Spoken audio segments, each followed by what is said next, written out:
بسم اللہ الرحمن الرحیم۔ تنگدستی اور آزمائش کے وقت صبر کرنا۔ حضرت ابن عباس رضی اللہ عنہ روایت کرتے ہیں، رسول اللہ صلی اللہ علیہ وسلم نے مجھے مخاطب کرتے ہوئے فرمایا، اے لڑکے، میں تمہیں ایسی بات بتا دوں جس سے اللہ تمہیں نفع بخشے۔ میں نے عرض کیا، ضرور بتائے۔ آپ صلی اللہ علیہ وسلم نے فرمایا، تم اللہ کے دین کی حفاظت کرو، وہ تمہاری حفاظت کرے گا۔ اللہ کو یاد کرتے رہو، وہ ہر وقت تمہارے سامنے ہوگا۔ خوشحالی کے دنوں میں صدقہ و خیرات کر کے اللہ سے اپنا تعارف کرا دو، وہ تنگدستی میں تمہیں پہچان لے گا، تمہاری مدد کرے گا۔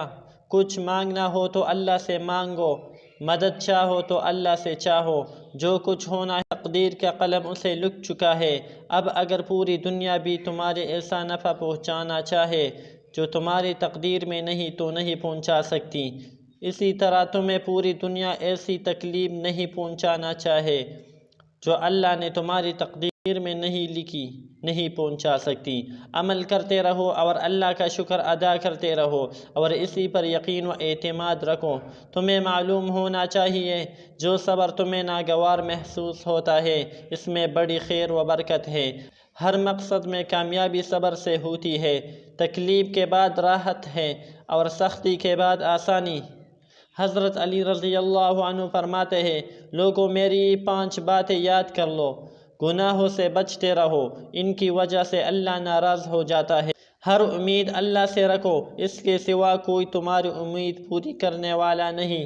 جس بات یا مسئلہ کے بارے میں تمہیں معلوم حاصل نہیں، ان کے معلوم کرنے میں آر شرم محسوس نہ کر لو، بلکہ کسی عالم سے معلوم کر لو۔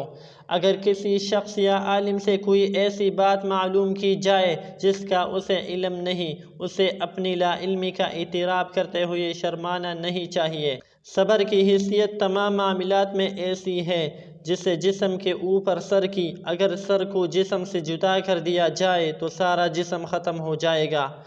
اس کے بعد حضرت علی رضی اللہ عنہ نے فرمایا، عالم وہ ہے جو لوگوں کو اللہ کی عنایت و رحمت سے مایوس و نا امید نہ کرے، لیکن ساتھ ہی وہ ان کو اللہ کی گرفت سے بے خوف بھی نہ کر دے۔ لوگوں کو واضح طور پر بتائے، گناہ گناہ ہے، اس پر ملمہ سازی کر کے گناہ کو حسین بنا کر پیش نہ کریں۔ جو صرف متقی اور پرہیزگار لوگوں کو ہی جنت کا ٹھیکیدار نہ بنا دے، نہیں بلا سوچے سمجھے تمام گناہ گاروں کو دوزخ میں پھینکتا رہے۔ گناہ گاروں کو گناہ سے بچنے کے طریقے بتائے، انہیں توبہ و استغفار کی تعلیم دے اور جنت و دوزخ کا فیصلہ اللہ پر چھوڑ دے، کیونکہ آخری فیصلہ اسی کے اختیار میں ہے۔ جزاک اللہ۔